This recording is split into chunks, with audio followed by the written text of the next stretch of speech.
અમારા રાવણદેવ દુહો બોલે કે ધરણી વાગી સાવણ તારી ડાક વાગી તારા કોટડે તારા કોઠે.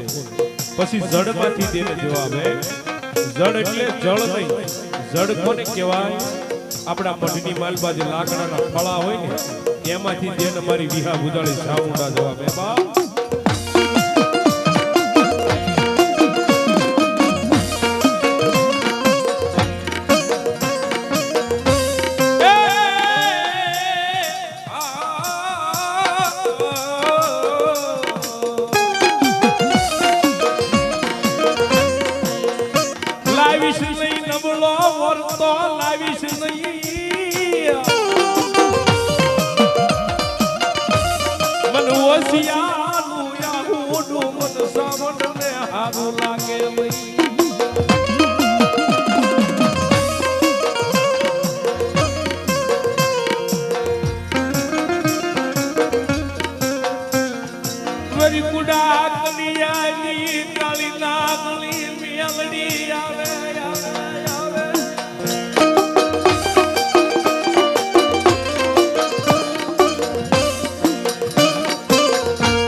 કોઈ લાગી આવી